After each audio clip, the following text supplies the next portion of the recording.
মংপু ভারতের পূর্ব প্রান্তে অবস্থিত পশ্চিমবঙ্গ রাজ্যের উত্তরাংশে দার্জিলিং জেলার ৩৭৫৯ ফুট উঁচুতে অবস্থিত একটি পাহাড়ি শহরাঞ্চল।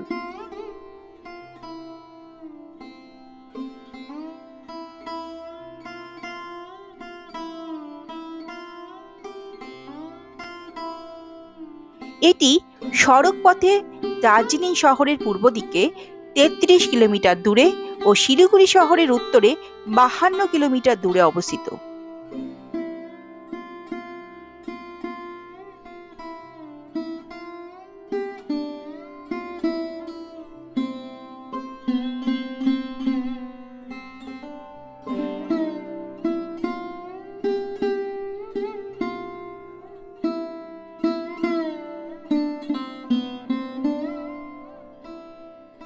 মংপু তার প্রাকৃতিক সৌন্দর্যের সাথে বিশ্বকবি রবীন্দ্রনাথ ঠাকুরের জন্য বিখ্যাত।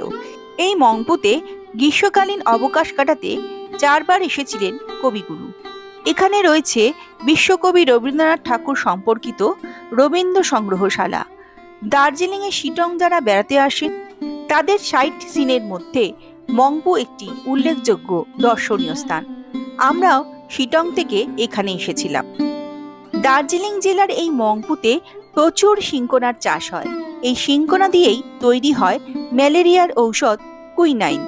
শহরটি শিংকোনা চাষ ও ১৮৬৪ খ্রিস্টাব্দে বিখ্যাত রসায়নবিদ চার্লস হেনরি উডের উৎকৃষ্ট পদ্ধতিতে কুইনাইন নিঃসৃত করার আবিষ্কারের জন্য বিখ্যাত। এখানে ১৯৮৪ খ্রিস্টাব্দে সরকারি অনুমোদন প্রাপ্ত একটি এমিটিন তৈরির কারখানাও রয়েছে। এই কারখানাগুলি পশ্চিমবঙ্গ সরকারের শিংকোনা চাষ উন্নয়ন পরিষদের আওতাভুক্ত ও তাদের দ্বারাই নিয়ন্ত্রিত হয়।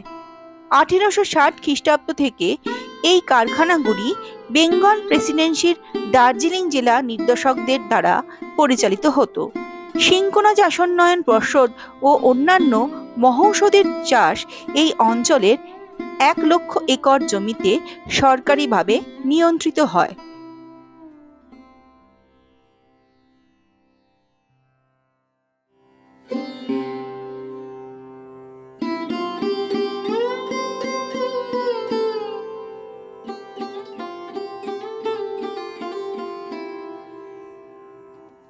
মংপুর কুইনাইন তৈরির কারখানার ঠিক বিপরীত দিকে রয়েছে রবীন্দ্র ভবন, যে ভবনে কবিগুরু ১৯৩৮ থেকে ১৯৪০ সালের মধ্যে ৪ বার এসেছিলেন। এই ভবনটি আসলে এখানকার কুইনাইন কারখানার প্রধান কুইনোলজিস্ট বা মুখ্য অধিকর্তা মনমোহন সেনের বাসভবন ছিল।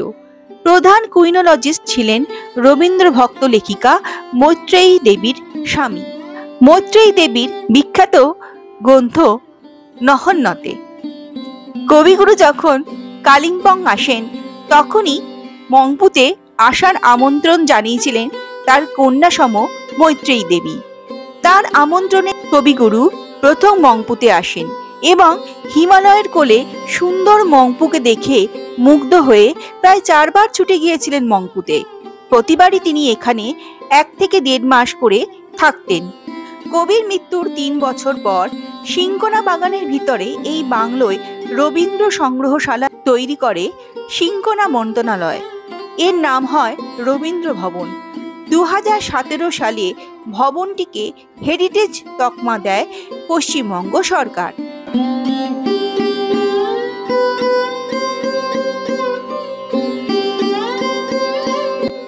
এখানে একটি সুন্দর গাছবাড়ি রয়েছে, নাম ঈগল নেস্ট।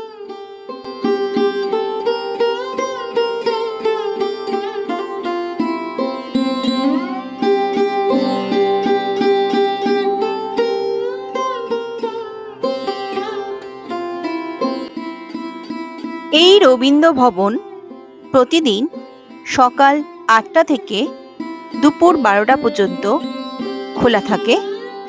দুপুর ১২টা থেকে ১টা পর্যন্ত বন্ধ থাকে। আবার দুপুর ১টা থেকে বিকেল ৫টা পর্যন্ত পুনরায় খোলা থাকে।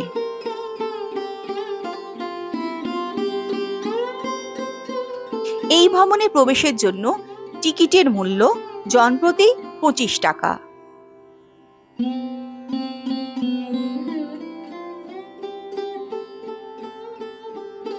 ভবনটি খুব সুন্দর করে চারিদিক দিয়ে বাগান দিয়ে ঘেরা। রবীন্দ্রনাথ এখানে থাকাকালীন 12টি কবিতা লেখেন, যাদের মধ্যে উল্লেখযোগ্য ছিল তার জন্মদিন কবিতাটি। 1940 সালে শেষবারের মতো জন্মদিন উপলক্ষে এই কবিতাটি তিনি এখানে বসেই রচনা করেন। তিনি কালিম্পং থেকে টেলিফোনে এই কবিতাটি আবৃত্তিও করেন কলকাতা রেডিওতে সরাসরি সম্প্রচারের জন্য। শেষ কথা, বাংলা ভাষার পরিচয়, ছেলেবেলার কথা, নবজাতক, সানাই, আকাশ প্রদীপ, মংপু, ক্যামেলিয়া কবিতাগুলো এখানে বসেই তিনি লেখেন। তিনি এখানে বসে অনেকগুলি ছবিও নিজ হাতে এঁকেছেন।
ভবনের ভিতরে ছবি তোলা নিষেধ,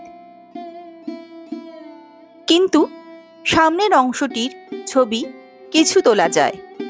তাই সামনের অংশের ছবি আমরা তুলতে পেরেছিলাম, ভিতরের অংশের ছবিগুলো আপনাদের দেখাতে পারলাম না।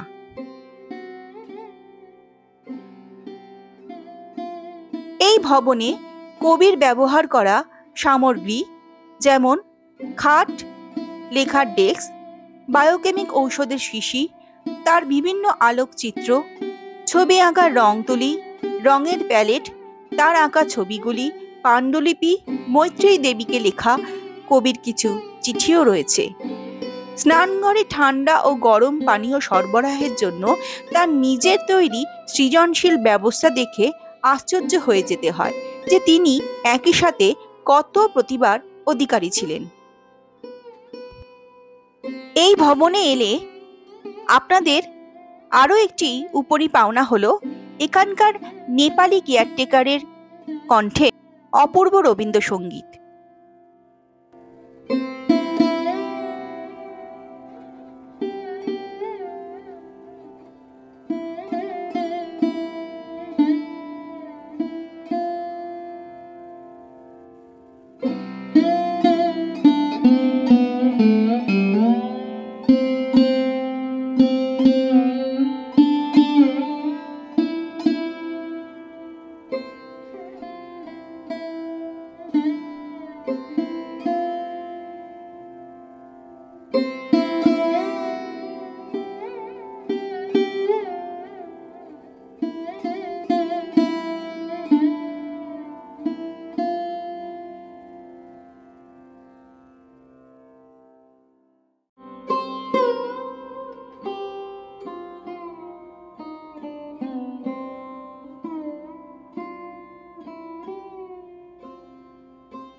সংগ্রহশালাটির ভিতরে আপনি যেরকম কবির ব্যবহার্য নানান জিনিসপত্র এবং তার লেখা ছবি ইত্যাদি দেখে মুগ্ধ হবেন, তেমনি ভবনের আশেপাশের প্রাকৃতিক সৌন্দর্য পরিবেশ আপনাকে মুগ্ধ করবে।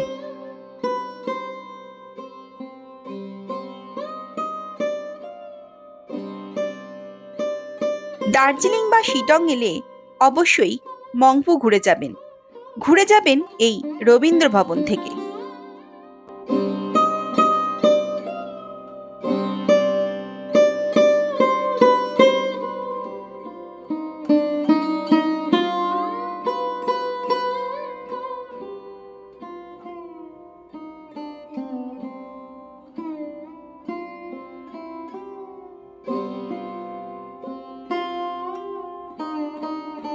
এইটাই হলো সেই কুইনাইন ফ্যাক্টরি, যার বিপরীত দিকে এই রবীন্দ্র ভবন গড়ে উঠেছে।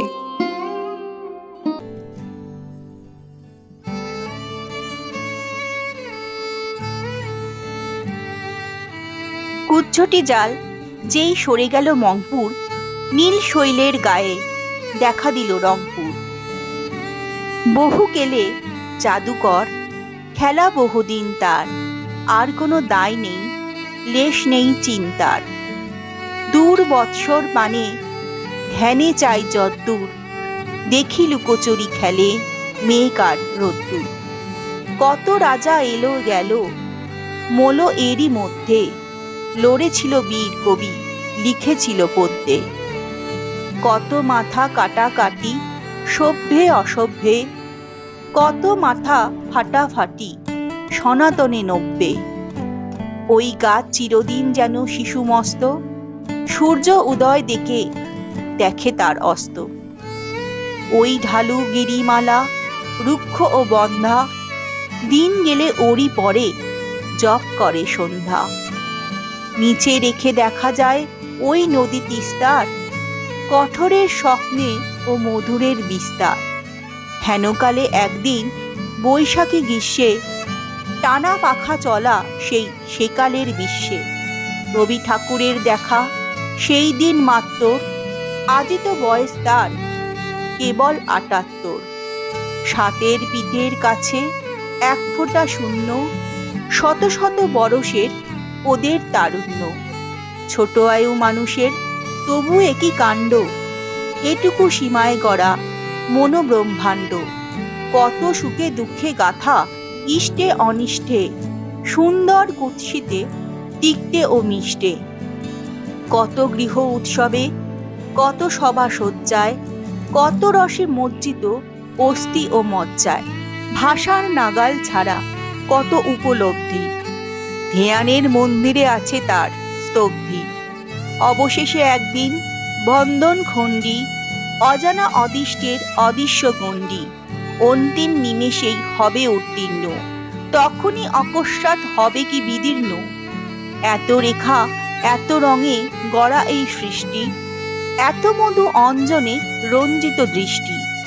বিধাতা আপন ক্ষতি করে যদি ধার্য, নিজেরই তবিল ভাঙা হয় তার কার্য। নিমেষেই নিঃশেষ করি ভরা পাত্র, বেদনা না যদি তার লাগে কিছু মাত্র। আমারই কি লোকসান যদি হই শূন্য, শেষ ক্ষয় হলে কারে কে করিবে ক্ষুণ্ণ। এ জীবনে পাওয়াটারই সীমাহীন মূল্য, মরণে হারানোটা তো নহে তার তুল্য। রবি ঠাকুরের পালা শেষ হবে সদ্য, তখনও তো হেতা এক অখণ্ড অদ্য। জাগ্রত রবে চিরদিবসের জন্যে এই গিরিটতে। আজকের ভিডিওটি ভালো লাগলে অবশ্যই লাইক কমেন্ট করতে ভুলবেন না, আর আপনার বন্ধু বান্ধব আত্মীয় স্বজনদের মধ্যেও ভিডিওটি শেয়ার করতে ভুলবেন না। চ্যানেলে নতুন হলে অবশ্যই চ্যানেলটিকে সাবস্ক্রাইব করবেন ও পাশে থাকা বেল আইকনটিকে ক্লিক করবেন, যাতে নতুন ভিডিও এই চ্যানেলে আপলোড করলেই সবার আগে আপনার কাছে পৌঁছে যায়।